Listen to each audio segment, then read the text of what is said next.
Bon dia a totes i a tots. Mireu, esta setmana escoltava una entrevista que li estaven fent a Mario Saban, que és un estudiós, investigador, escriptor i mestre de càbala, que es titulava Com entendre des de la càbala que tot està bé quan tot se veu malament. Ja sabem que la càbala és una de les ensenyances més antigues que existeixen, que ens ensenya d'on ve la vida i cap a on anem, no? I que per molt que investigues és una ensenyança que et pots passar tota la vida estudiant i no acabaries mai, és una ensenyança sense fi, no? I ell dia que quan diem tot és perfecte, perquè a vegades ens passen coses i diem tot és perfecte, jo per exemple tinc molt costum de dir això, no? Doncs ell diu, cal afegir tot és perfecte en la imperfecció, perquè estem en un món imperfecte i la nostra feina aquí és perfeccionar-lo. Al millorar la imperfecció, veiem quina és la nostra raó de ser. Per tant, ens explicava que la primera fase de la nostra vida, la primera feina, podríem dir, no?, és arribar a la pau interior. Esta pau, sabeu que en este programa hi parlem molt sovint, doncs esta pau, no? I ell comentava que de vegades ens pot costar la meitat de la vida arribar-hi, alguns la vida sencera, que no és una cosa fàcil, no?, perquè al final ens hem d'afrontar als nostres foscors, als desequilibris, a les temors, ¿vale? Hem de mirar cap a dins aquesta cosa que ens agrada tan poquet de fer, no? Ell dia que l'òptim seria que ens costés a la meitat de la vida, perquè quan arribem a la pau interior, el potencial que concentrem és molt gran. I és el que permet el desenvolupament de lo que hem vingut aquí a fer, el que l'ànima ha vingut a fer, no?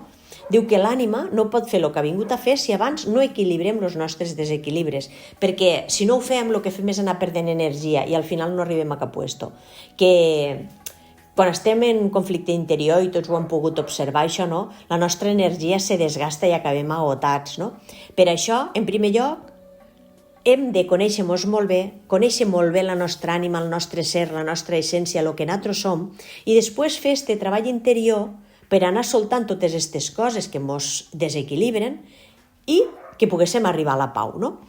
I li preguntàvem, i com sabem que ja hem arribat a la pau, no? I ell dia, doncs és molt fàcil.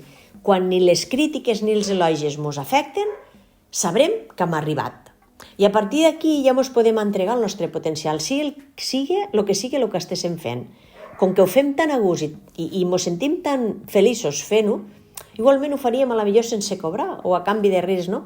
És a dir, que quan estem fent el que la nostra ànima ha vingut a fer, el que fem no suposa cap sacrifici ni cap esforç. Treballem, però no mos pesa. No vol dir quedar-nos sentats sense fer res, És fer allò que mos sentim a gust fent, que ni mos pesa ni mos esclavitza, podríem dir. Hi ha moltes persones, i suposo que tots ne coneixeu, no sé si tu que estàs escoltant ets una d'aquestes persones, que a la millor el dilluns de matí ja voldrien estar a divendres a la tarda, perquè no suporten el que fan, perquè no els agrada la faena, perquè no estan a gust en els companys o en els jefes o en qui sigui, no? Segons la càbala, quan estem així no estem complint la nostra missió, perquè hem de disfrutar de lo que fem. Sigui el que sigui, si ets mestre, disfruta de la faena. Si ets jardiner o ets pagès o ets mecànic, no importa el que facis, disfruta de la faena. No importa la feina que féssim, no és a dir que haguéssim de fer una feina que sigui... No, el que estéssim fent, si és allò que nosaltres hem de fer, ho farem a gust, no? I el mateix ens passaria en les relacions, no? Si ens quedem atrapats en els problemes, en les situacions de conflicte, doncs allí ens desgastem, ens agotem i emmalaltim. Per això es tenen que treballar aquestes coses, tenen que sanar els conflictes de base. I després, una vegada hem solucionat lo de base, el que vagi venint, que la vida sempre ens portarà coses, doncs ja ho anirem solventant.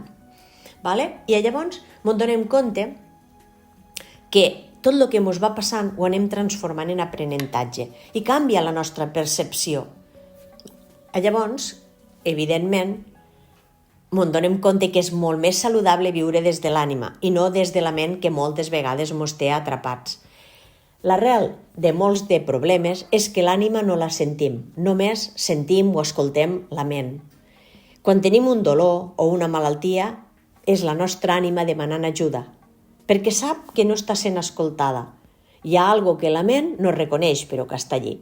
L'ideal seria que ens aturéssim a escoltar-nos per arribar al fons dels conflictes, però no el conflicte extern que veiem, sinó el conflicte intern que jo tinc.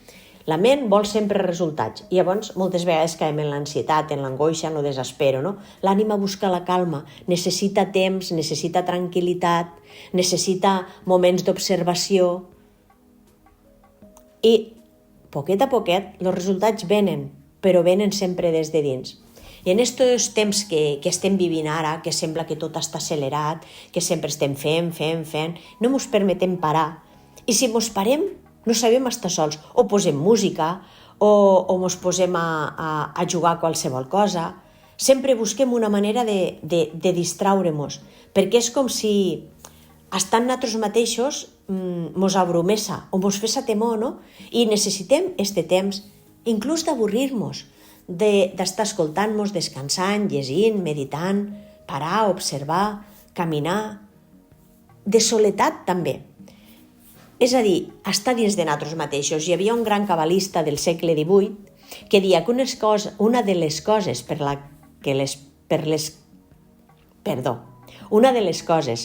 les que les persones abans de morir se penedien és de no haver estat prou en elles mateixes i marxar sense haver-se conegut i sense haver-se disfrutat. És allò que a vegades diem, no? Estes nits fosques de l'ànima que vivim, doncs això només és com una demanda de la nostra ànima que paréssim atenció, a que ens aturéssim.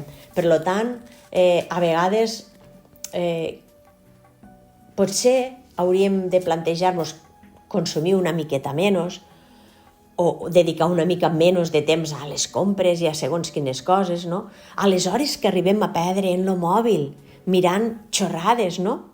Perquè al final què passa? Que és com tenim temor d'afrontar la buidor o observar el que portem dins. I sense aquests moments de buidor i d'observació i de soledat, el nostre treball interior no avança. Llavors, si ens permetem, deixem que sorgisca el desig. I el desig sortirà. I d'aquí, perquè clar, quan estem així en moments pues això, de nit fosca, al final el desig que surt és ne vull sortir. I este desig és el que ens fa accionar i moure'ns cap endavant, fer coses, i acabem sortint-ne molt més forts.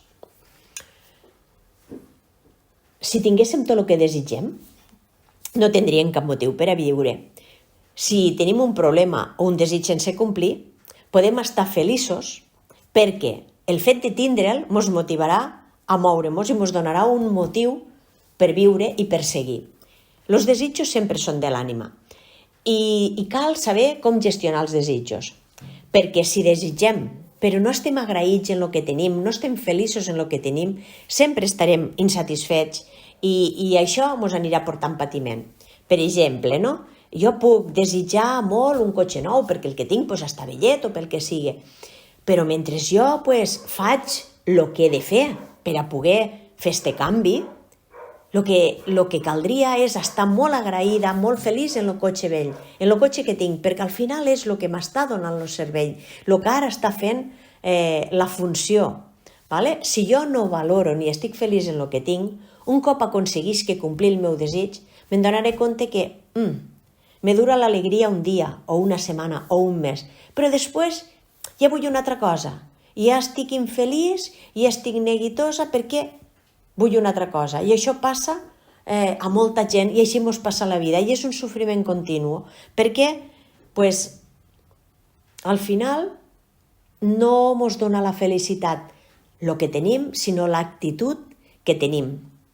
De vegades ens sembla que tenim poc, però si mirem, si observem realment tot el que tenim la majoria, per almenys la gent que estem aquí, tots tenim una font més o menys gran d'ingressos que ens permet viure, que ens permet no passar necessitats. Tenim aigua, tenim llum, tenim rentadora, tenim nevera. La majoria no la tenim buida, tenim cosetes a la nevera que ens permet conservar-les i no ens fa malbé. Per tant, sabem que esmorzarem i dinarem i soparem. Qui més qui menys té cotxe. El que no té cotxe hi ha facilitat de transport. Vale? Les generacions anteriors a nosaltres, per exemple, els nostres iaios, no ho tenien. Tenim accés a l'educació, tots, a totes les edats. A més, les noves tecnologies, no? Que tenen algunes coses que potser no són del tot positives, però en tenen moltes de positives, ens permeten accedir a tot tipus d'informació i de formació. Jo, per exemple, una de les meves passions són els llibres. A mi m'encanta llegir des que tenia 6 o 7 anys i em van regalar el primer llibre. Quan el vaig acabar de llegir, jo estava, entusiasmada, no? I els vaig dir a meus pares que ja l'havia acabat i que en volia un altre. I mon pare me va dir, has acabat? Doncs no passa res, torna-la a començar. I vaig estar igual 2 anys o 3 llegint el mateix llibre, fins que vaig prendre la comunió i em van regalar la Bíblia. Ara no hi ha setmana que no me'n compre algun. I jo penso, és que soc una persona privilegiada, soc una persona afortunada, perquè al final totes aquelles coses que realment necessito o que realment me fan goig i m'omplin i m'aporten alguna cosa, les tinc, no? I doncs això, jo vos convido a observar l'afortunats, lo privilegiats que som, tot i que tinguéssim moments difícils, tots que potser esteu passant de vegades una situació complicada, però enfoquem-nos en aquelles coses bones que sí que tenim, i valorem-les, perquè d'esta manera podem avançar, créixer i aprendre. Res, mira, fem una respiració profunda